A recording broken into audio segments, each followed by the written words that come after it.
नमस्कार. मी भरत मुकुंद तामणकर. भारत भ्रमंती चॅनलमध्ये आपले सर्वांचे स्वागत आहे. आज आपल्याबरोबर उपस्थित आहेत श्री संजय वासुदेव कठाळे, जे नागपूर येथे राहतात. त्यांनी नर्मदा मातेची 2020 ते 21 या वर्षी पायी परिक्रमा पूर्ण केली आहे आणि त्याच्यानंतर त्यांनी त्याच्यावर एक पुस्तक लिहिलंय अग नर्मदे नावाचं आणि त्या पुस्तकाला 3 पुरस्कार मिळाले आहेत. साहित्य विहार, विदर्भ साहित्य संघ, पद्मनंदा प्रतिष्ठान या तिघांनी त्यांना पुरस्कृत केलेलं आहे. 3 पुरस्कारांनी त्या पुस्तकाला पुरस्कृत केलेलं आहे. तर त्यांच्याशी आज आपण त्यांनी केलेल्या परिक्रमेविषयी गप्पा मारणार आहोत. त्यांच्याकडनं जाणून घेणार आहोत. त्यांचे परिक्रमेचे अनुभव कसे राहिले. तर काका नमस्कार. तुमचं भारत भ्रमंती चॅनलवर मी स्वागत करतो. नर्मदे हर. धन्यवाद. नर्मदे हर. नर्मदे हर. तर तुम्ही स्वतःविषयी थोडी माहिती सांगा अशी मी तुम्हाला विनंती करतो.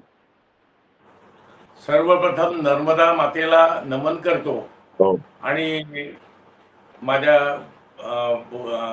बोलण्याला सुरुवात करतो. माझं नाव संजय वासुदेव कठाळे, नागपूर नागरिक सहकारी बँक इथून मी सेवानिवृत्त झालो मॅनेजर म्हणून 2019ला 31 डिसेंबर 2019ला. आणि त्यानंतर मग परिक्रमा केली आणि पुस्तकं लिहिले हे आपल्याला माहिती आहे. याबरोबरच मी गेल्या 25 वर्षापासून कुटुंब संघटन या विषयावर मी काम करतो आहे. माझं स्वतःचं कठाळे परिवार प्रतिष्ठान नावाचं एक संस्था आहे आणि त्याचा मी संस्थापक आणि गेल्या 25 वर्षापासून काम करतोय. 25 वर्ष पूर्ण झाल्याबद्दल मी मागच्या वर्षी कार्यक्रम घेतला होता. त्याला संघाचे सरसंघचालक मोहनजी भागवत आले होते. असं काम. तर तुम्हाला परिक्रमा करावी नर्मदा माईची अशी इच्छा कधी निर्माण झाली आणि का निर्माण झाली?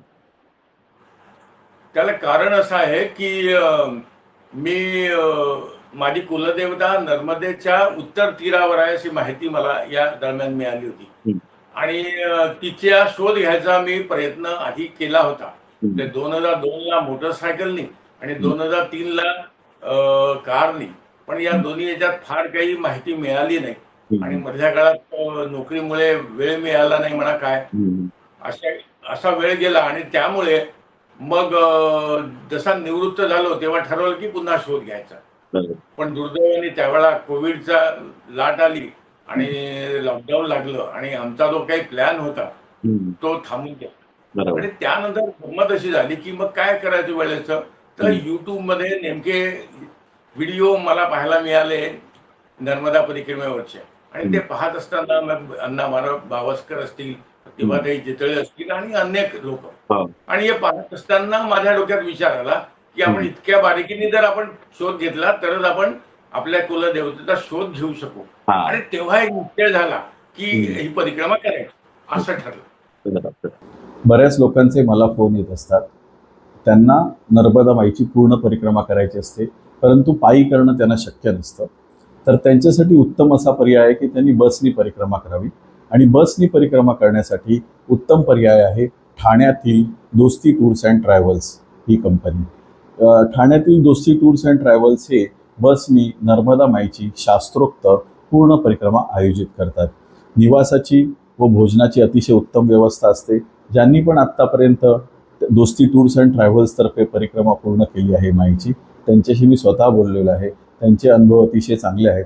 तर तुम्ही सुद्धा या सुविधेचा लाभ घेऊ शकता. त्यांचे फोन नंबर मी डिस्क्रिप्शनमध्ये देणार आहे, तसेच या व्हिडिओमध्ये पण देणार आहे. त्यांना फोन करून तुम्ही तुमच्या परिक्रमेबद्दल त्यांच्याशी बोलू शकता.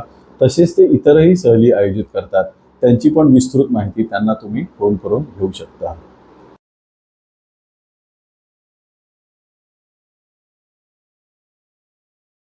त्याच्यामुळे तुम्ही परिक्रमा केली तुमच्या कुलदेवतेचा शोध घेण्यासाठी अशी तुमची इच्छा होती.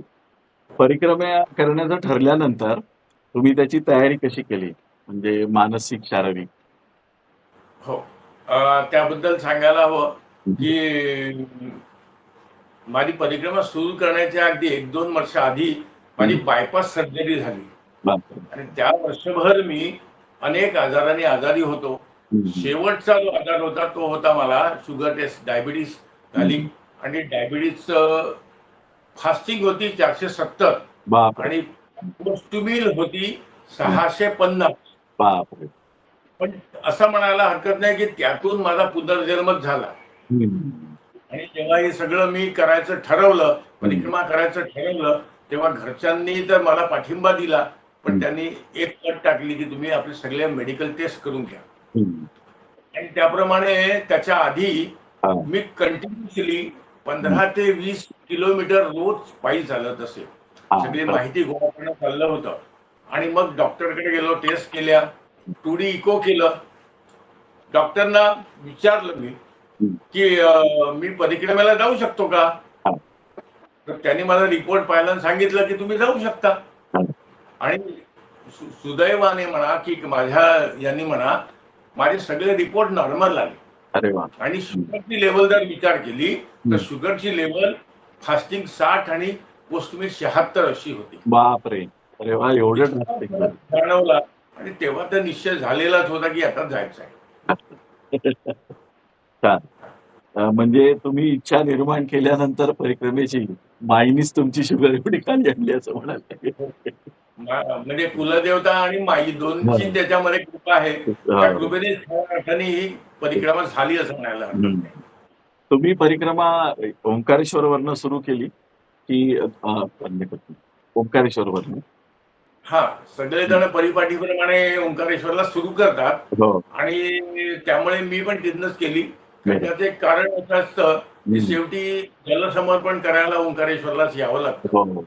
माझ्या दृष्टीने पण नागपूरपासून ते जवळ होतं, त्यामुळे त्याची मी निवड केली. बरोबर. तर परिक्रमा जेव्हा सुरू केली तुम्ही पहिल्या दिवशी, तर पहिल्या दिवशी जे अंतर लागतं आपल्याला ओंकारेश्वर पासून पहिला आश्रम, एक रोटी आश्रम पहिला लागतो. तर तिथपर्यंत तुम्ही काठाने गेलात की रोडने गेलात, कसे गेलात? त्या दिवशीचा काय अनुभव तुमचा? त्या दिवशीचा अनुभव सांगतो की सकाळी मला सोडायला माझ्या कुटुंबातले 4-5 जण सोडायला खास आले होते. एक तो चांगला अनुभव आहे की जेव्हा हे सगळं त्यांना ठरलं तेव्हा कळलं, त्यांनी ठरवलं की मला तिथे पोचवून द्यायचं. ते पोचवले, ते गेले पुढे. मी पूजा केली आणि संकल्प केला की मम कुल देवता शोधपित्यर्थ अहम पदपरिक्रमा करिष्ये. असा संकल्प घेऊन मी बाहेर पडलो आणि पायऱ्या चढायला लागलो. तेव्हा 5-6 जवळपास 100-150 पायऱ्या होत्या. त्या चढता चढता मला खूप दम लागला. आणि दम लागला, बसलो, पाणी पिलो आणि त्या क्षणी असं वाटलं की आपल्याजवळ जे सामान आहे ते खूप जास्त आहे. आणि त्यामुळे मग मी काठाने न चालताना दुसऱ्या बाजूने जायचा निर्णय घेतला आणि तो रस्त्याने एक रोटी आश्रमला पोहोचलो. आणि तिथे दुसरा एक निर्णय माझ्या बाबतीत असा झाला की एक सद्गुरुस्त मला भेटले साधू, आणि ते म्हणाले, इतना बोझ लेके क्यों चल रहे हैं, मैया के ऊपर भरोसा नहीं है क्या? हा, तर तेव्हा मग माझा निर्णय पक्का झाला की यातलं अर्ध सामान काढून ठेवायचं. आणि त्याच्यामध्ये माझं एटीएम कार्ड पण तिथे राहूनच गेलं, तिथेच राहून गेलं. आणि मग एक रोटी आश्रमाच्या नंतर दुसऱ्या दिवशी मग मोरचक्का, तोकसर वगैरे असे गावं करत मी पुढे गेलो. तुमच्या बरोबर जेव्हा सुरुवात केली तेव्हा एकट्याने तुम्ही सुरुवात केली की कोणता ग्रुप बरोबर तुम्ही जॉईन केलं होतं? माझ्या बरोबर नागपूरचे 2 पती पत्नी होते, अरविंद दापके आणि वृंदा दापके. असे 2 जण होते आणि मी, अशी आम्ही तिघांची सुरुवात झाली. ओके, तिघांनी सुरुवात. मग शेवटपर्यंत तुमच्याबरोबर ते होते की मध्ये मग मागे पुढे झाले? नाही, म्हणजे आपण जे नेहमी तुम्ही ऐकलं असेल की मैया कधीच एकमेकांना साथ ठेवत नाही. जवळ 5 ग्रुपमध्ये फिरलो आणि ते ग्रुप छान होते, काही वाद नाही. पण ते काहीतरी प्रसंग आले आणि एकाची साथ सुटली आणि दुसऱ्याची सुरू झाली, असं झालं. त्यामध्ये एक छोटासा प्रसंग की एका वेळा मला एक 4-5 दिवस मी एकटाच होतो. एक प्रसंग आला. बरं. तर आता परिक्रमा करताना तुम्हाला काय काय अनुभव आले त्याच्याबद्दल थोडं सांगा. म्हणजे चालताना, एखाद्या आश्रमात गेल्यानंतर किंवा चालताना कुठले काय अनुभव आले त्याच्याबद्दल थोडं सांगा. हा, त्याबद्दल असं बोलता येईल की असं आपण म्हणतो की आपण जेव्हा परिक्रमा सुरू करतो तेव्हा आपली प्रत्येक इच्छा नर्मदा मैया पूर्ण करते. आणि एक छोटासा प्रसंग त्यासाठी सांगतो, छोट्या कमी वेळात होईल असा. आम्ही शालिवाहन जे गाव आहे, म्हणजे महेश्वरच्या पलीकडच्या तीरावर, दक्षिण तीरावर, तिथून आम्ही दुपारी निघालो होतो पुढच्या प्रवासाला जायला. आणि ऊन होतं, खूप ऊन होतं, घाम येत होता, कधी थकवा येत होता, झाडाखाली थांबायचं. केळीच्या बागा होत्या तिथे अनेक. तर आम्ही तिथनं एका कमंडलूमध्ये पाणी भरून घेतलं आणि एका कडुलिंबाच्या झाडाखाली बसलो. बाजूला एक बैलबंडी आणि बैल बांधलेले होते. आणि ते बांधलेले असताना मी सहज गमतीने आमच्या ज्यांना बोललो, म्हणजे कापकेंना, की म्हटलं केळी देता का केळी? तर ते म्हणाले, असं कसं कोणी केळी देणार आहे, समोरच्या शेतामध्ये तर कोणी दिसतच नाही आहे. मी म्हटलं मैयाची इच्छा असेल तर देईल. मग मी असं आम्ही म्हणतोय, पाणी पितोय आणि उठायची तयारी होती, इतक्यात त्या शेतामधून एक व्यक्ती येताना दिसला. आता त्या शेतामध्ये नेमके सगळ्या कच्ची केळी होती. कच्ची केळी, आणि तो एवढा मोठा घड खाली पडला असेल वाऱ्याच्या झोतानी किंवा यांनी, तो घेऊन आला. त्यांनी त्या बैलबंडीवर तो ठेवला, आपला केळीचा घड मोठावाला, आणि सहजच मला म्हणाला, बाबाजी केले खाएंगे क्या? मी म्हटलं आपके तो केले कच्चे आहे. त्याने तो काही बोलला नाही. त्यांनी पटकन केळ्याचा एक टॉवेलमध्ये काही केळी होती ती आणून आमच्या समोर ठेवली. पाहतो तो सगळी झाडावरची पिकलेली सुंदर केळी होती. आम्ही म्हणे बाबाजी जितना चाहे उतना ले लो, खा लो.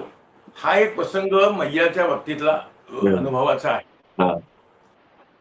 आणि दुसरा एक प्रसंग अनुभवाच्या बाबतीत बोलायला झालं तर सुलपाणी मधून आम्ही गेलो होतो. सुलपाणी मधली एक आठवण तुम्हाला सांगतो की ती मैया तुम्हाला कशी नेते. हा एक विषय आहे की बोरखेडीहून आम्ही पुढे कुली नावाच्या गावाला आले, जिथे पूर्वी लुटत असत. आणि तिथून आता मला मी सांगितलंच आहे की माझी बायपास सर्जरी झाली आहे आणि बोरखेडी पासून सतत चढण आहे. म्हणजे एक डोंगर चढायचा, उतरायचा, पुन्हा दुसरा चढायचा, असे 7-8 डोंगर चढून झाले आणि घोंगसाच्या त्या एका टोकावर आम्ही येऊन पोहोचलो. तिथून आमच्या बरोबर बोरखेडीहून 1-2 आमचे वाटाडे होते, जे मामा लोक म्हणतो, मामाचे भाऊ, ते आम्हाला रस्ता दाखवायला होते. आणि ते म्हणाले थक गए क्या? म्हणे बाबाजी. हाँ बहुत थक गया हूँ, मेरी छाती में ये आ रहा है. तो बोले अभी तो बहुत चलना है. बोले वो दूर दिख रहा है, वो घुंगसा गांव है, और घुंगसा गांव को ऐसा घुमा के आना पड़ेगा, तो 7 किलोमीटर जाना पड़ेगा. मी म्हणले कुछ उपाय है क्या? तो म्हणे ठीक है, दूसरा एक रास्ता है. बोले बहुत कठीण आहे थोडासा. ठीक आहे, जाऊया. नर्मदेची इच्छा, आणि मी त्याच्या मागे आम्ही जायला निघालो. तर तो अतिशय कठीण रस्ता होता. उंच वरती डोंगर, म्हणजे असं टोपी घातली तर टोपी पडायची, आणि खाली पाहिलं तर दरी, आणि मध्ये अगदी छोटी पायवाट. म्हणजे ज्या पायवाटीतून फक्त एक माणूस एका वेळेला जाऊ शकेल अशी. त्याच्या मागे मागे आम्ही सगळे 3-4-5 लोक जे काही होतो ते चालायला लागलो. पहिला डोंगर उतरलो, दुसरा चढलो, तिसरा चढलो, आणि शेवटचा डोंगर चढत असताना पूर्ण चढून गेलो आणि उतरायला सुरुवात झाली की तिथून जायला रस्ता सोपा आहे. आणि ते दोघं तिघं समोर चालले आहेत, आणि अचानकपणे माझा पाय घसरला. पाय घसरल्यावर मी घसरत 25 फूट खाली चालला गेलो. मला काही कळलं नाही, मला बॅलन्सच नाही आला, कळलंच नाही मला. पण त्या आवाजाने तो वाटाड्या होता, तो वाटाड्याला लक्षात आलं की हे बाबाजी घसरले, आणि त्यांनी मला अडवलं. अक्षरशः अडवल्यानंतर मी थांबलो, आणि मग त्यांनी मला उभं केलं. उभं झाल्यानंतर 1-2 मिनिटं श्वास घेतला, आणि मग तो मला म्हणतोय बाबाजी जरा पीछे देखो. आणि मग मागे पाहिलं तर मागे दरी पूर्ण बॅक वॉटरने तुडुंब भरली होती. तर तेव्हा मला जाणवलं की समजा जर यांनी मला अडवलं नसतं तर मला जलसमाधीच मिळाली असती, कारण खोल होतं त्या दरीमधलं पाणी की मला कोणीच वाचवू शकलं नसतं. एक प्रसंग जीवावर बेतलेला फार महत्वाचा आहे असं वाटतं मला. मैयानेच तुम्हाला वाचवलं त्याच्या रूपात. हो, मैयाने त्या मुलाच्या रूपाने, सरदार नावाचा मुलगा होता, त्यांनी मला ते वाचवलं. त्याचं नाव अजूनही आठवत आहे. तर परिक्रमा तुम्ही करताना तुमची दिनचर्या कशी असायची? दिनचर्या साधारणपणे सगळ्यांची बहुतेक सारखी असते. पहाटे 4-4:30ला जागेतून उठणे, बाहेर कुठेतरी जिथे मिळेल तिथे प्रातर्विधी, कारण प्रत्येक आश्रमामध्ये कुठेही काही फार व्यवस्था नसते, आणि थंड पाण्याने आंघोळ करायची. मग नर्मदा मातेची जी शिशी आहे ती पूजा करायची, नर्मदाष्टक म्हणायचं, नर्मदेची आरती म्हणायची, आणि मग चालायला सुरुवात करायची. बरोबर. मग दिवसभरात जिथे कोणी काही खायला देईल तसं खायला दिल्यानंतर ते खायचं आणि मग पुढे संध्याकाळपर्यंत एका मुक्कामाला जायचं. अशी साधारणपणे दिनचर्या असायची. ते सकाळी चालायला सुरुवात करून दुपारी आश्रमात जेवायला मिळेल तिथे थांबायचे. तिथे आराम करून मग परत संध्याकाळी चालू करायचे. बरोबर. आणि मग रात्री ज्या आश्रमात जाल तिकडे निवास करून यायचं, मग झोपायचं. बरोबर. तर परिक्रमा करताना तुम्हाला काही अडचणी आल्या? अडचणी म्हटल्या तर शारीरिक अडचणी फार आल्या नाहीत. म्हणजे मला खूप ताप आला किंवा पोट खराब झालं त्यामुळे थांबावं लागलं असं नाही. पण अगदी शेवटच्या प्रसंगामध्ये हा. नरसिंगपूर पासून पुढे माझी पायाची टाच दुखायला लागली. हा. आणि मग ती टाच दुखतच मी पुढचा 20 दिवस प्रवास केला. मग गोळ्या घेत जाणे किंवा इंजेक्शन मध्ये मिळालं ते घेऊन मी पुढे प्रवास केला.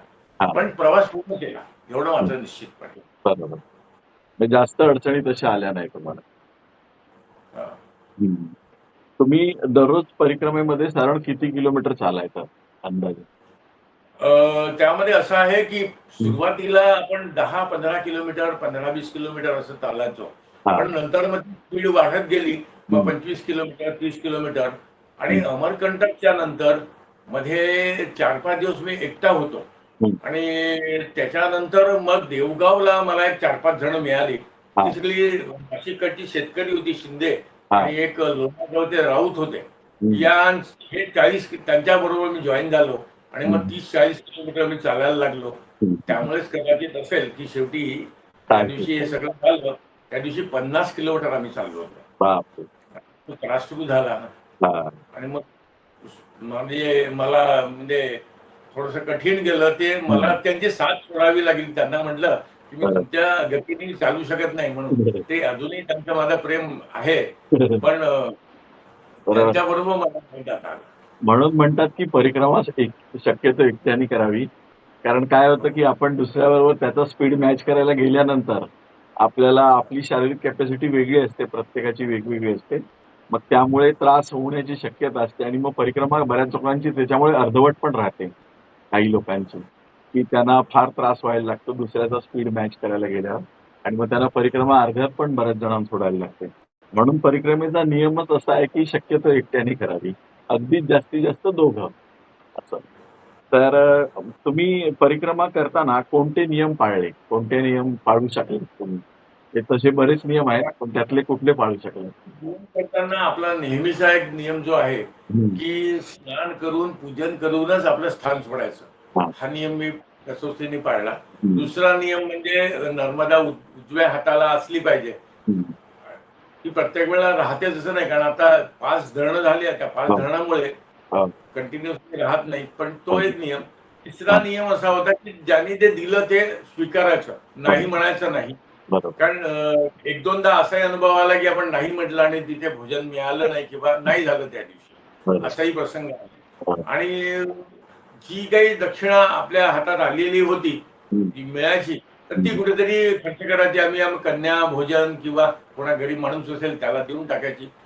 असा प्रकार असा नियम आम्ही पाळला. परिक्रमेत तुम्हाला कोण साधू संत भेटले त्यांच्याबद्दल काय सांगेल?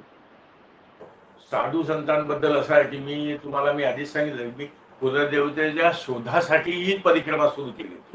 आणि ते सुरू करताना मग कुठेतरी साधू संतांना विचारावं असं झालं. सुरुवातीला मांडव्य ऋषी म्हणून ठिकाण आहे. मांडव्य ऋषी आपण ऐकलं असेल. तिथे एक राघवदास महाराज असतात आणि त्या राघवदास महाराजांनाच मी विचारलं तर तेव्हा त्यांनी मला मार्गदर्शन केलं की तुम्हाला नक्की मिळेल. तुम्ही एवढी तळमळीने सगळं करता आहे तर तुम्हाला यातून नक्की मिळेल. यावेळेला नाही मिळालं तर पुढे मिळेल किंवा किंवा कारण की असं आहे की एका प्रयत्नातच होईल असं नाही. याचं कारण असं आहे की भगीरथाला सुद्धा एका प्रयत्नात सगळी गंगा आली नाही. तुम्ही तर सामान्य माणसं आहे तुम्हाला वेळ लागेल पण तुम्ही धीर धरा. हा एक चांगला मला त्यामध्ये मार्गदर्शनाचा भाग मिळाला. सियाराम बाबा त्यांची भेट झाली होती तुमची? हो. सियाराम बाबांची माझी प्रत्यक्ष भेट झाली आहे. हा. मी 2-3 नावही तुम्हाला सांगतो. हा. की त्यापैकी सियाराम बाबांची भेट झाली, त्यांच्या पायाशी बसलो बरोबर. छान, आणि तो जो अनुभव होता अद्भुतच होता, सगळ्यांचा सारखा, असा खूप वेगळा नाही, पण 5-10 मिनिटं बसलो. त्यांनी 2-4 शब्द माझ्याशी बोलले बरोबर. आणि मग तिथून गेलो. हम्म. तिथून मग पुढे प्रतापे महाराज आहे, त्यांची माझी भेट झालेली आहे. त्याच्याविषयी मी एक तुम्हाला प्रसंग सांगायची इच्छा करतोय हा. की मी स्वतः दत्तभक्त आहे आणि गेल्या 35 वर्षापासून दत्त जयंतीच्या सप्ताहामध्ये गुरुचरित्र सप्ताह वाचत असतो. बरोबर. आणि त्याविषयी जायचं तर मग मी आधीच अधिक मासामध्ये अध्याय वाचून घेतला होता, पण त्या नेमका त्याच्यामध्ये प्रवास असल्यामुळे त्यात खंड पडणार होता. पण भगवंताची कृपा, माझ्या मुलांनी ठरवलं की आपण आता म्हणजे गुरुचरित्र वाचायचो. बरोबर. आणि माझ्यासाठी प्रसंग आला, तर माझ्यासाठी योग असा की नेमका दत्त जयंतीच्या दिवशी मी भालोदला पोहोचलो. आणि भालोदला पोहोचलो, तो प्रसंग माझ्या डोळ्यासमोर आहे, त्याला मी भाग्ययोग असं म्हणतो. सकाळी गेल्या आमच्या खोलीमध्ये प्रतापे महाराज आले, त्यांना परिचय करून दिला. ते मूळ काही वेळ नागपूरला राहिलेले आहेत, मूळच्या नागपूरचे. तर त्यांना मी म्हटलं नागपूरचा आहे, तर त्यांनी मला पहिल्यांदा सांगितलं की आज दिवसभर इथेच राहायचं, जायचं नाही. म्हटलं ठीक आहे. मग पुढे आम्ही मंदिरात गेलो. मंदिरामध्ये त्या दत्तमूर्तीला अभिषेक चालू होता, तो सुंदर अभिषेक, रुद्राचा अभिषेक चालू होता, पवमान झालं, सुंदर वस्त्र घातल्या गेली आणि दत्तयाग सुरू झाला. आता दत्तयाग सुरू झाल्यानंतर तो त्याचा पुरोहित कोण असावे, तर जे नाशिकचे भगरे गुरुजी आहेत ते पुरोहित होते. आणि त्यांनी सांगितलं की आता ह्याच्यामध्ये यज्ञामध्ये आहुती टाकायला तुम्हाला बसायचं सगळ्यांना. त्याप्रमाणे आम्ही त्याच्याप्रमाणे आहुती टाकायला बसलो. दिगंबराय विद्महे अवधूताय धीमहि तन्नो दत्त प्रचोदयात, अशा आहुत्या झाल्यानंतर संध्याकाळी आम्ही नर्मदा काठी गेलो. तिथे नर्मदाष्टक झालं, नर्मदेची आरती होऊन आम्ही वापस आलो. तर दत्त जन्माची तयारी सुरू होती. सुंदर असं सजावट केलेली होती, फुलांची माळा, इलेक्ट्रिकच्या माळा, असं सगळ्यांनी सजवलेलं होतं. सुंदरसा पाळणा सजवलेला होता. आणि पाळणा सजवला असताना त्यावेळेला एक प्रघात आहे की दत्त जन्माचा अध्याय वाचायला घ्यावा, म्हणजे आणि तो झाला की मग दत्त जन्म झाला असं म्हणतात. आणि त्यावर भगरे गुरुजींनी मला सांगितलं की कोणतरी अध्याय वाचायला घ्या. आणि नेमकी त्यांची माझी नजर झाली आणि त्यांनी मला हुकूमच केला, त्याला आज्ञा दिली असं म्हणा की ह्या अध्याय तुम्ही वाचायला घ्या. आणि मी तो पोथी घेतली, 4था अध्याय काढला, वाचायला गेलो आणि माझ्या डोळ्यातून अश्रू येतात.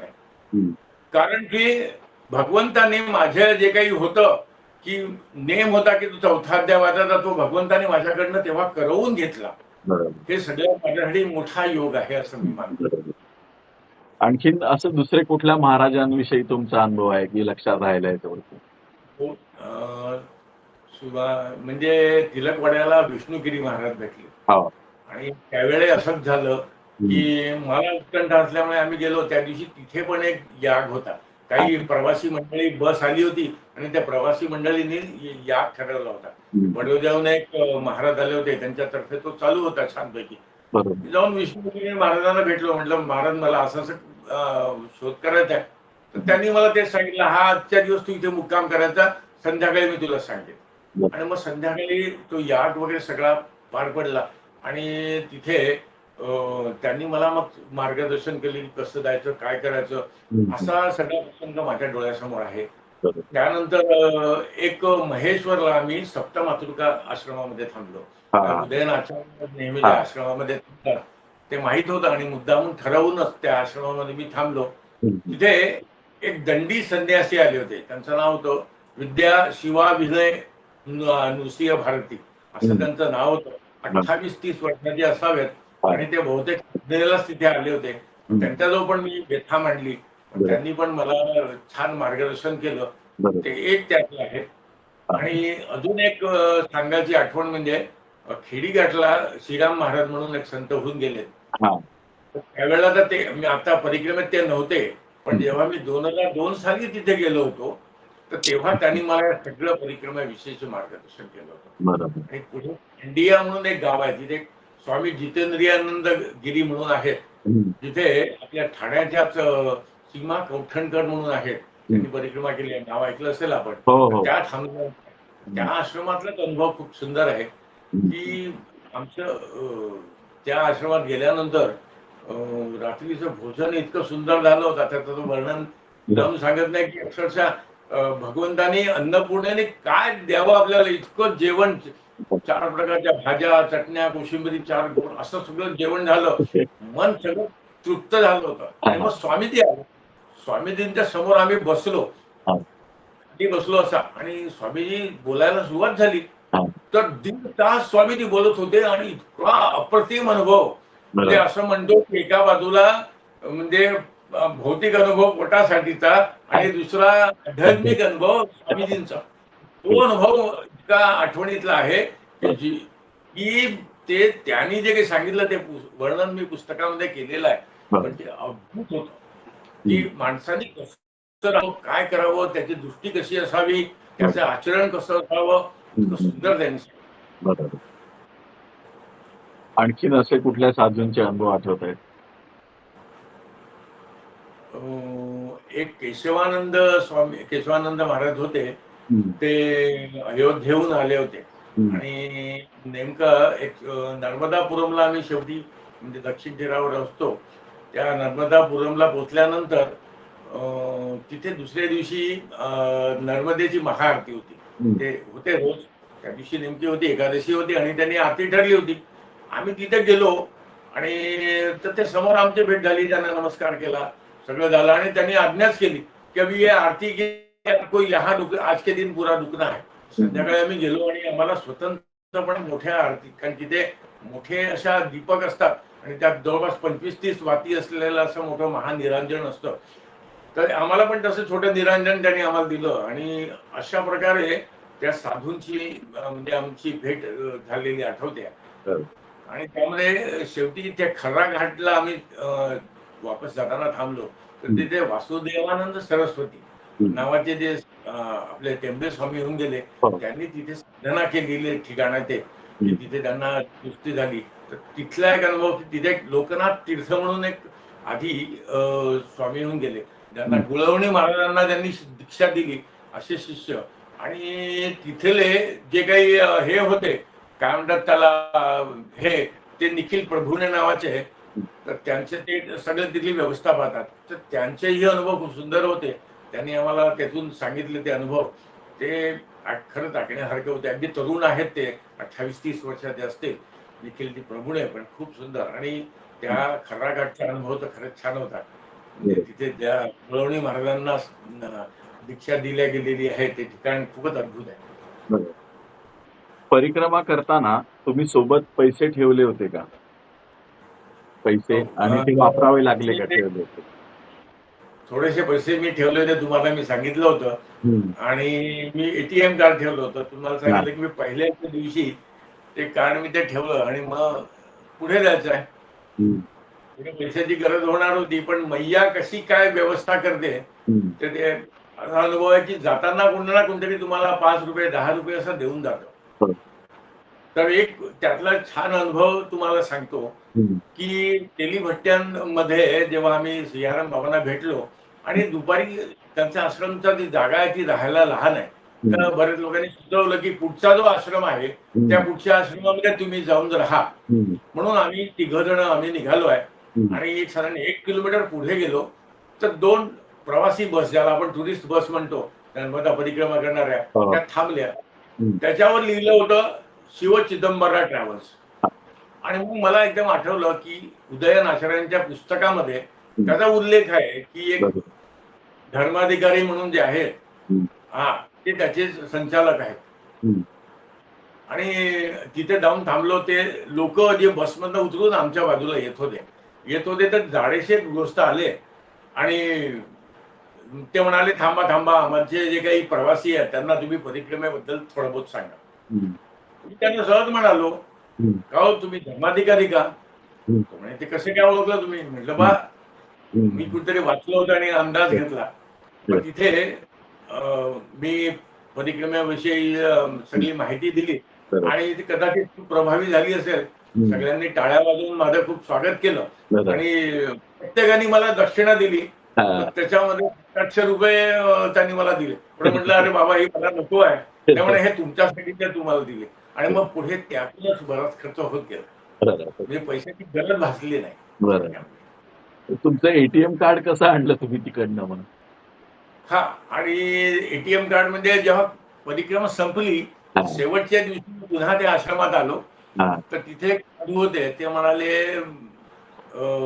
आम्ही पोचलो म्हणजे 3 एप्रिलला ज्या दिवशी पोचलो हा. त्या दिवशी मग तिथे आश्रमामध्ये ते म्हणाले आमची हे जे आहे तुमची बॅग आम्ही काय दुसऱ्या आश्रमात ठेवली आहे. तिथे त्यांनी आम्हाला नेलं. तिथून मग ते ती बॅग घेऊन आम्ही वापस आलो. तेवढे दिवस त्या- बॅग तिकडे आश्रमात होती तुमची? हो हो, त्यांनी व्यवस्थित ठेवली. हा. एक रोटी आश्रमामध्येच त्यांची एक दुसरी एक इमारत होती त्यामध्ये ठेवलं होतं बरं. आणि छान व्यवस्थित. काही एकही वस्तू कुठे काही गेली नाही. हा. परिक्रमा करताना पूर्ण परिक्रमेत तुम्हाला कधी असुरक्षित वाटलं होतं का? तो एकच प्रसंग आहे तुम्हाला मी सांगण्यासारखा की जेव्हा खऱ्या अर्थाने त्या दिवशी एकटा होतो. हा. प्रसंगही अंगावर काटा आणण्यासारखाच आहे असं म्हणायला हरकत नाही. अमरकंटकला पोचेपर्यंत माझ्याबरोबर 3 जण होते. ते पुण्याचे काळेबेळे महाराज म्हणून त्यांची पत्नी आणि त्यांचे एक शिष्य असे 3 होते आणि अमरकंटकला नेमके माझे नातेवाईक मला भेटायला येणार होते. तर आम्ही माईच्या बगीच्याचं दर्शन घेतलं. तिथे पूजा झाली आणि आम्ही वापस निघालो. बरोबर. नातेवाईकांना भेटता येऊन दक्षिण तीरावर एक प्रतिभाताई चिरळेंचा एक यशोधन आश्रम आहे. तिथे मी थांबलो आणि ते जे 3 होते ते पुढे निघाले. ते म्हणे आम्ही पुढे थांबतो आणि त्यामुळे त्यांची साथ सुटली. दुसऱ्या दिवशी सकाळी मी तिथून एकटा निघालो. तिथे काही मंडळी होती खरं म्हणजे, पण मला त्यांच्यापेक्षा जरा गतीने चालायचं होतं. मला थोडासा जरा कॉन्फिडन्स आला असं म्हणायला हरकत नाही. आणि मग 4-5 दिवस मी दिंडोरीपर्यंत एकटाच चाललो आणि दिंडोरीच्या नंतरच्या दिवशी गंमत अशी झाली की मी 3-4 वाजता किसलपुरी नावाचं एक गाव आहे तिथे जाऊन पोहोचलो. 2 दिवसावर महाशिवरात्र होती आणि तेव्हा मी विचारलं 4 वाजता 4च वाजले आहेत आपण कुठच्या गावाला जाऊ. तिथल्या स्थानिकांनी माहिती दिली की एक पुढे राई गाव आहे आणि तिथे एक बंजारी माताचं मंदिर आहे. तिथे एक साधू राहतात. चांगली व्यवस्था आहे. आपल्या परिक्रमावासीला खूप काही गरज नसते काय खूप चांगली व्यवस्था म्हणजे ती चालते. तर मी एकटाच जायला सुरुवात केली. 5-6 किलोमीटर चाललो. एक सक्का नावाचं गाव आलं. तिथे चहा वगैरे घेऊन पुढे निघालो. राई घाट सुरू झाला. इतक्यात अंधार होऊन गेला. कारण फेब्रुवारीचे दिवस आणि म्हणजे दक्षिणायन आपण त्याला म्हणतो. अंधार लवकर होतो त्यावेळेला महाशिवरात्रीच्या आधी. तर राईघाट चालायला लागलो. अंधार झाला. मग रस्त्यावर मी एकटाच आजूबाजूला दाट जंगल आणि घाट. तर घाटातून चलतो आहे मी कोणाला तरी मग राई गावात पोहोचलो. त्यांनी सांगितलं हा बहुत नजदीक तो है मिल जाएगा जल्दी. असं करत गेलो. पण ते काय खेड्यातल्या लोकांची पद्धत असते सांगण्याची जवळच काय बा. तर मी त्या बंधारी माता आश्रमच्या तिथे पोहोचलो. तिथे एक समोर एक झोपडी होती. एक बाबा बसले होते. लाल लाल तांबारलेले डोळे बसलेले. तो म्हणे यहाँ रहना है क्या? म्हटलं हा. कहाँ से आया? तो म्हणे नागपूर से आया हूँ. तो म्हणे यहाँ तो कोई रहता नहीं. पुणे वाले तो रहते नहीं सब. यहाँ कोई व्यवस्था नहीं है. म्हटलं मेरे को तो रहना है. म्हटलं ठीक आहे मग सामने रहो म्हणे. ती झोपडी होती. त्या बाजूला एक झोपडी होती. त्याच्यामध्ये अर्ध्या भागात गायी बांधलेल्या होत्या आणि अर्ध्या भागामध्ये राहायची व्यवस्था होती. झोपडीची अवस्था सांगतो तुम्हाला की एक 1.5 फुटाची भिंत होती फक्त खालून आणि वरती ग्रीन नेट बांधलेली होती. अर्ध्या भागामध्ये गायी बांधलेल्या होत्या आणि अर्ध्या भागात राहायची व्यवस्था होती. तर मी तिथे पोहोचलो आणि ते बोलणं झालं. त्यानंतर मग अर्ध्या तासांनी त्यांनी माझी पूजा वगैरे झाल्यानंतर बोलावलं. त्यांनी मला खायला दिलं आणि मग ते त्यांच्या झोपडीत गेले. मी त्या झोपडीत गेलो आणि रात्री 11-11:15 झाले. रातकिड्यांचा किरकिर आवाज यायला लागला आणि थोडस एकटा असलो. आजूबाजूला पुन्हा दाट जंगल होतं आणि दाट जंगल होतं आणि त्यामुळे थोडासा नाहीतरी एक मनामध्ये कुठतरी एक माणूस म्हणून भीती असते. एक प्रसंग आहे. त्यामुळे मी ती विचार केला की आता आपण जागायचं. झोप येत नव्हती आणि काही वेळाने कोल्ह्यांचे आवाज यायला लागले आणि कोल्ह्यांचे आवाज आल्याबरोबर अजून वाटलं तर म्हटलं कोल्हा समजा आला त्यांनी उडी मारली तर माझ्याजवळ काहीच नाही आहे, हा. कारण माझ्याजवळ फक्त एक काठी आहे बरं. आणि या काठीच्या आधारावर मी काहीच करू शकणार नाही. पण गंमत अशी झाली की जसं जसे ते आवाज यायला लागले, समोर सरकायला लागले, तसं तशा गायी अस्वस्थ व्हायला लागल्या. काही गायी बाहेर पण बांधल्या गेल्या होत्या. त्या गायी जसं त्यांना कळलं की इथून कोणतरी येता येते, त्यांना दिसत होतं, काहींना दिसत होतं, त्यामुळे त्या अस्वस्थ झाल्या. तर त्या डाव हलवत होत्या आणि त्यातल्या 2 गायींनी शेवटी डाव तोडलं आणि त्यांनी आपल्या शिंगांनी त्या कोल्ह्यांना मागे नेलं. आता त्या अंधारामध्ये मला काहीच दिसत नव्हतं. त्या कोल्ह्यांचे डोळे आणि गायीचे डोळे याच्या पलीकडे काहीच दिसत नव्हतं. फक्त ते आवाज कमी झालेला मला दिसत होता, कारण त्या गायींचा जो आवाज होता शिंगांनी त्यांना मारून ते मागे नेत होते, तेवढं मला दिसत होतं. एक अर्थात असे सगळं त्यांचं युद्ध चाललं असं म्हणायला हरकत नाही. ते बंद झालं. गायी वापस येऊन पुन्हा आपल्या जागेवर आल्या आणि मग मी श्वास घेतला की आता आपण वाचलो आहे. नर्मदा मैयाची कृपा आहे, बस एवढंच.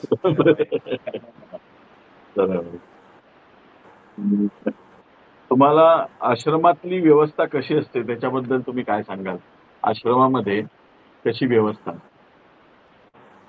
आश्रमाच्या व्यवस्थेबद्दल बोलायचं झालं तर मुळात सगळे आश्रम काही सारखे नसतात. काही खूप छान व्यवस्था असलेले 5 स्टार आश्रम सुद्धा या परिक्रमा मार्गात आहेत आणि काही ठिकाणी काहीच व्यवस्था नाही.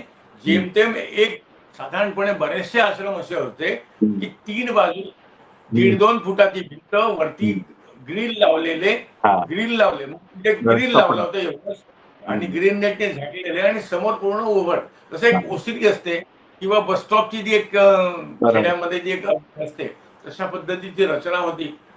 पण कुठेतरी पाण्याची व्यवस्था होऊन जायची, कुठेतरी याची भोजनाची व्यवस्था होऊन जायची. मग या दोघांनी सगळं छानच होतं. काही असं वाटायचं नाही की आपण, कारण मानसिक तयारी पूर्ण होती. बरोबर. परिक्रमेमध्ये पूर्ण तुम्हाला असा कधी क्षण आला की असं वाटलं आता परिक्रमा बस झाली, आपल्याला काय झेपत नाहीये, असं कधी वाटलं होतं? नाही, याचे कारण असं आहे की माझा निश्चय पक्का होता की परिक्रमा पूर्ण करायचीच आणि आपल्या कुलदेवतेचा शोध घ्यायचाच. तर हे मी फक्त माझ्या मनामध्ये ठरवलेलं होतंच आणि ते ठरवत असल्यामुळे कधी कधी संध्याकाळी खूप थकून जायचो. म्हणजे वयानुसार मी 60च्या नंतर सुरू केलं, थकून जायचो. पण पायाला तेल चोळायचं, तेल चोळायचं, कधी एखादी गोळी असेल तर प्रोटीन खायची. पण त्याचा अनुभव असा होता की सकाळी उठलं की काय थकवा होता तो कधी कळायचं नाही की आपल्याला काल थकवा आला होता.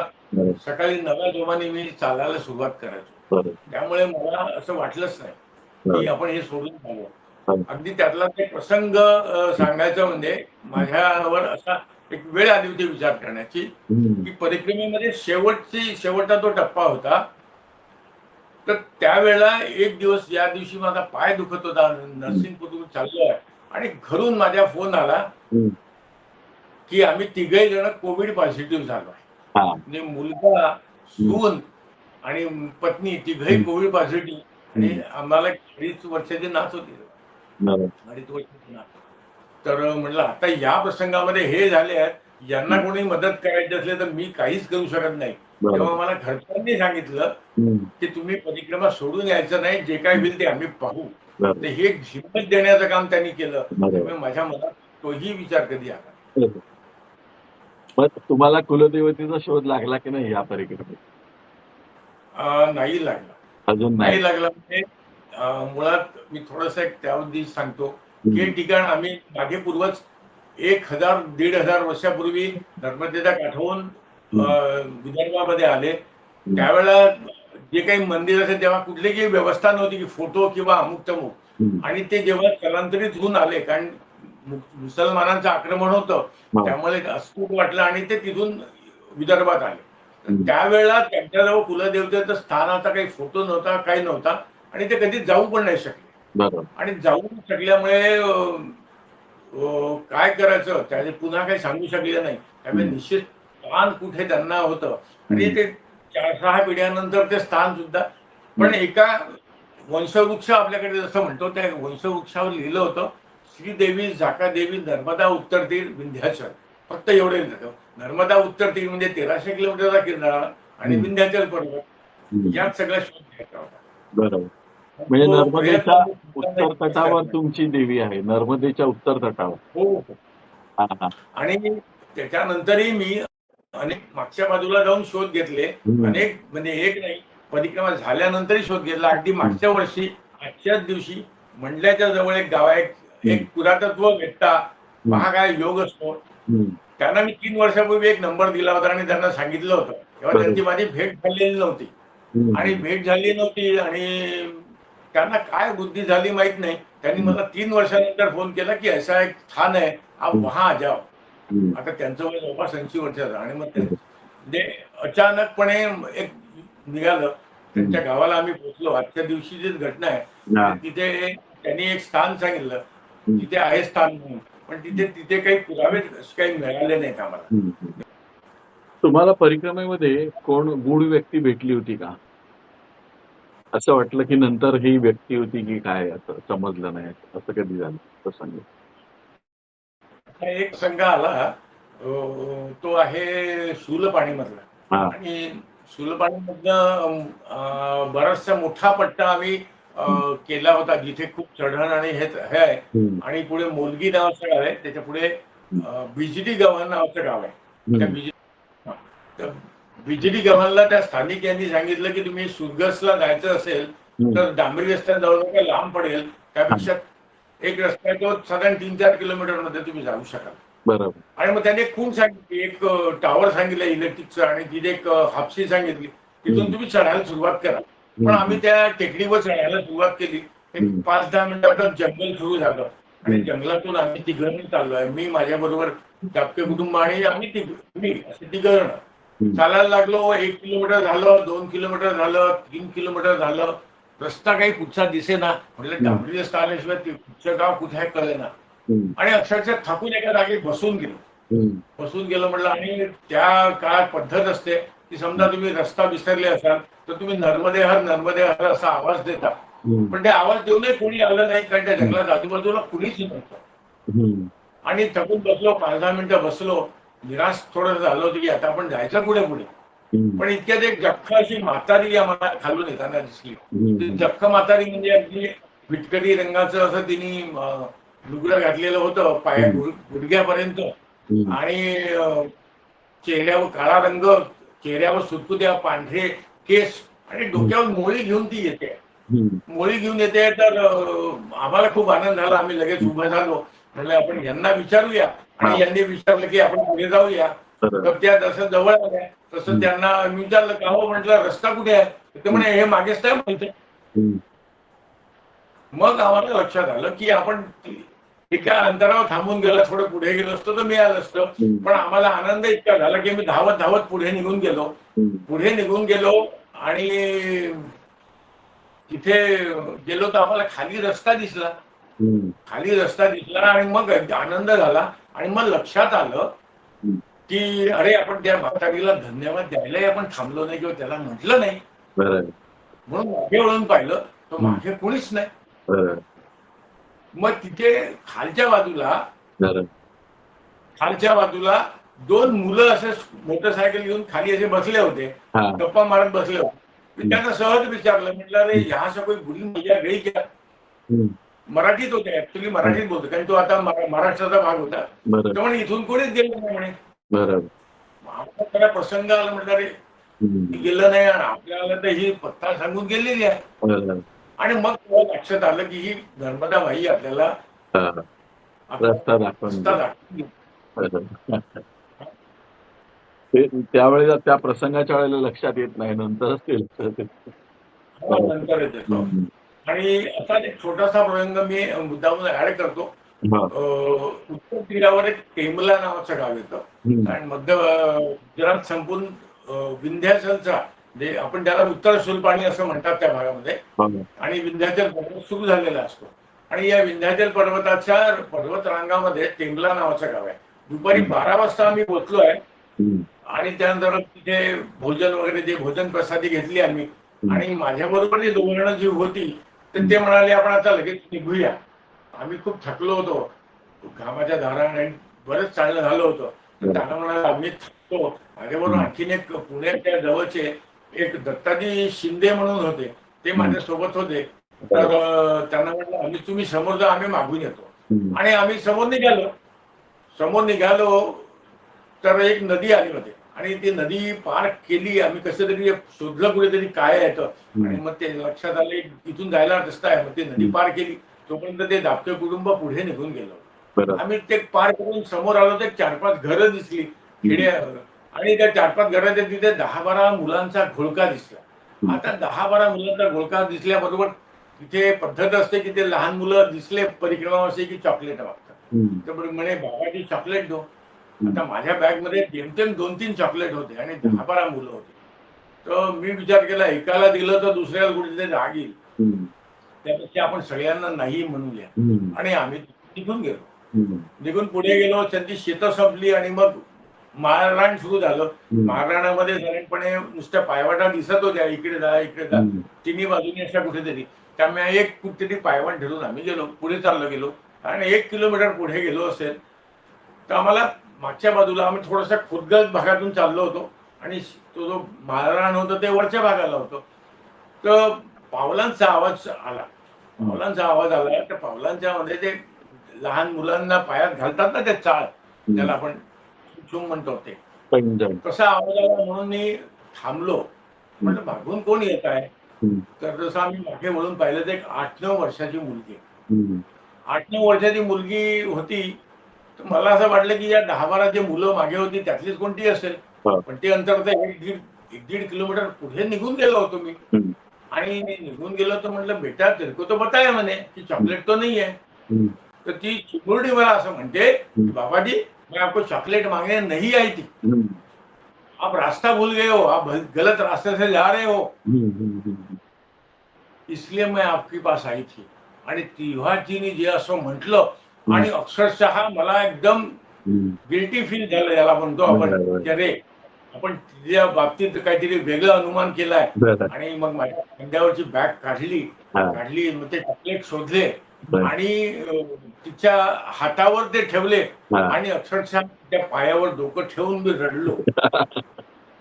कारण हे झालं की ही मैया, छोटीशी मैया मला सांगते आहे की तो रास्ता दिखाने आई थी आणि मी तिला समजत की मला चॉकलेट मागायला. हा बघून ते डोळ्यात पाणी आलं.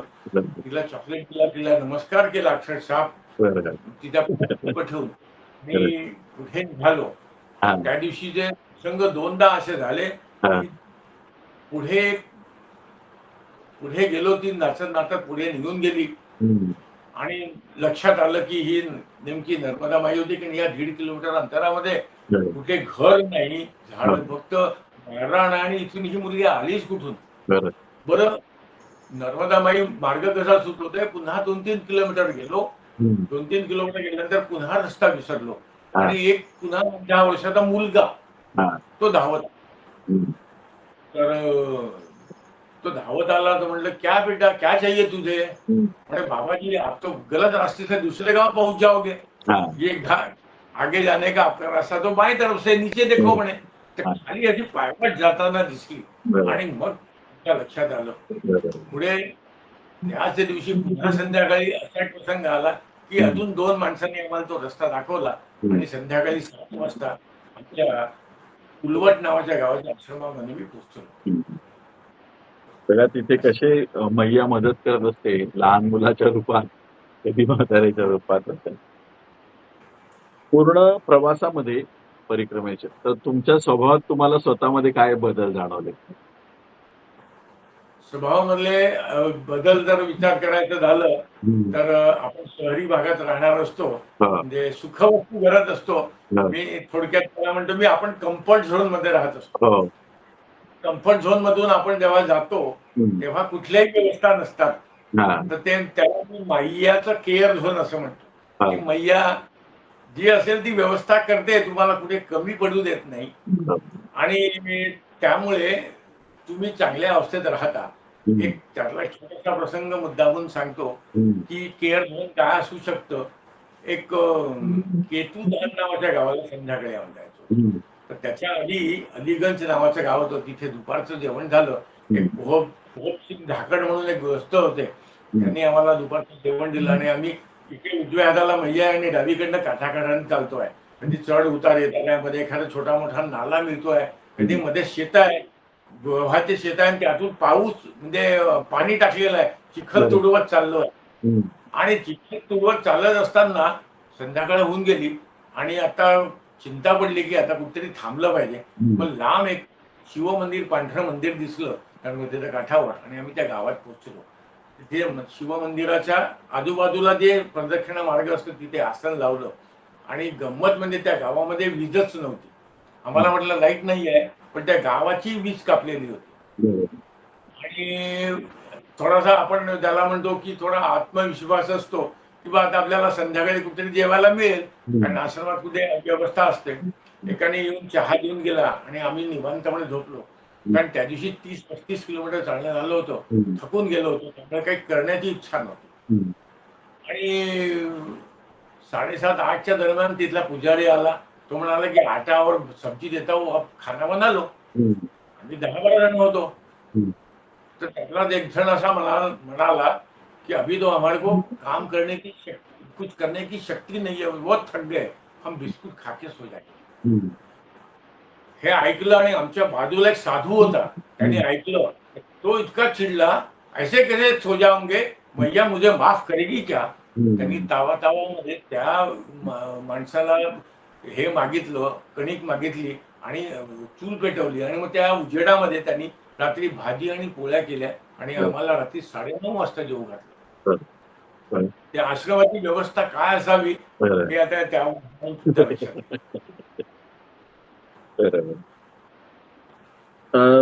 तुम्हाला पूर्ण परिक्रमेचं केलं, तुम्ही पूर्ण परिक्रमा केली, त्यांनी काय मिळालं, तुम्हाला काय वाटतं, तुम्हाला काय मिळालं परिक्रमा केल्यावर, कोणती गोष्ट मिळाली किंवा आत्मिक समाधान मिळालं की काय, कशाबद्दल, त्याच्याबद्दल तुम्ही काय सांगा. मुख्यतः असं आहे की फलित काय मिळालं असं आपण म्हणतो किंवा तर माझा मूळ उद्देश जो होता तो कुलदेवतेचं स्थान शोध लागणे हा मूळ उद्देश होता. आणि त्या शोधामध्ये मी प्रत्यक्षामध्ये अनेक मंदिरं, अनेक गावं पाहिली. त्या सगळ्या त्या पुस्तकामध्ये त्याचा उल्लेख केला, पण माझं आत्मिक समाधान झालं नाही की हे स्थान आहे. हे जरी झालं असलं तरी मला एक जे समाधान झालं की हे मला मैयानी या प्रकारे एक मार्ग दाखवलाय की हे काम तुला करायचं आहे, हे तुझ्यासाठी लिहिलेलं काम, हे तुला वाटलेलं तुझ्या जन्माचं सार्थक करण्यासाठी तुला हे काम करायचं. आणि हे समाधान झालं तेव्हा एक साधूंची एक आठवण सांगतो तुम्हाला की बुधनीच्या जोशीपुरा नावाचं गाव आहे आणि त्या आश्रमामध्ये संध्याकाळी आमचा मुक्काम करायचं ठरलं. त्या आश्रमाच्या अगदी बाजूला एक महाकाली मंदिर आहे आणि तिथे एक दर्गा आहे. तिथे एक संत थोडंसं त्यांना काही सिद्धी आहे प्राप्त आणि ते तिथे बसून त्या मंदिरामध्ये बसून काही भक्तांना मार्गदर्शन करतात की कोणाचं लग्न जमत नाहीये, कोणाला नोकरी लागत नाहीये, कोणी आजारी आहे, असं काही त्या अडचणी असतात. ते सांगण्याचं काम ते करत असायचं. आणि ज्या आश्रमात थांबलो होतो आम्ही तो त्यांचाच आश्रम होता. रात्री ते आले आणि भोजन वगैरे झाल्यानंतर त्या दिवशी बोलणं झालं. भोजन झाल्यावर त्यांना मी प्रश्न केला की मला असं असं स्थान पाहिजे आहे.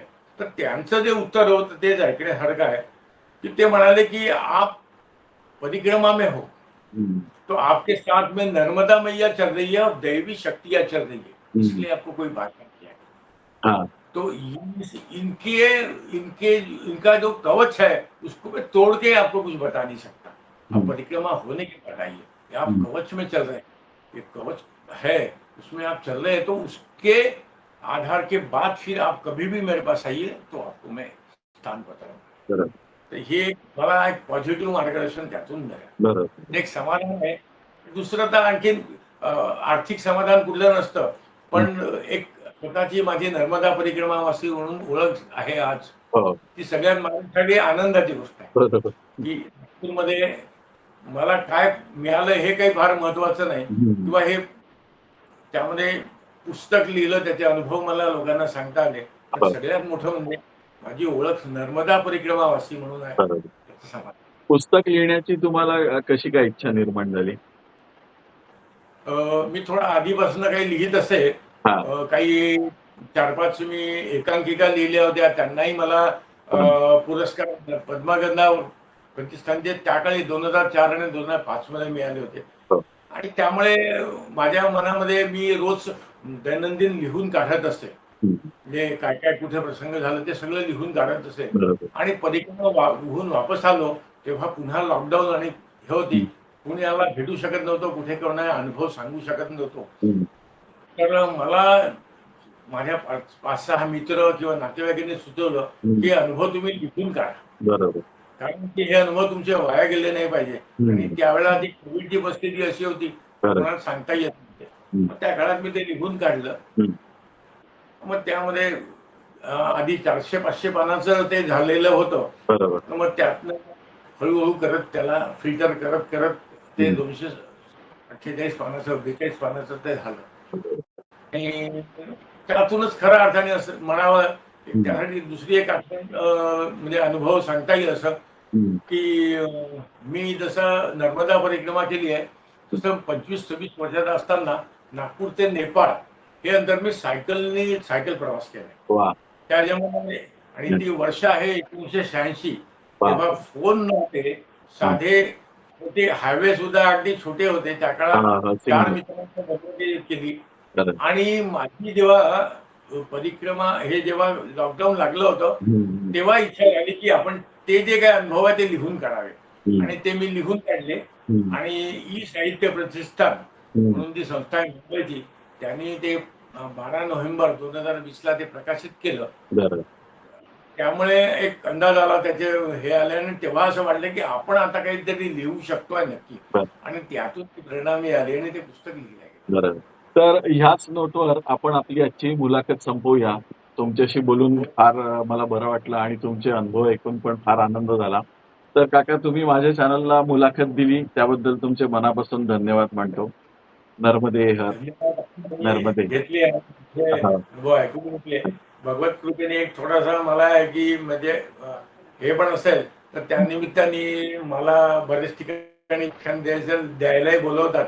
आणि त्यातूनही मी अनेक कार्यक्रमामध्ये व्यक्त होत असतो. तो एक छान अनुभव आहे. आता या आपल्या व्हिडिओच्या माध्यमातून बऱ्याच लोकांपर्यंत तुमचे अनुभव पोहोचतील. तर अशाच प्रकारचे व्हिडिओ बघण्यासाठी बघत राहा भारत भ्रमंती. चॅनलला सबस्क्राईब करायला विसरू नका. भेटूया अशाच एखाद्या नवीन व्हिडिओमध्ये. तोपर्यंत नर्मदे हर. नर्मदे हर. नर्मदे.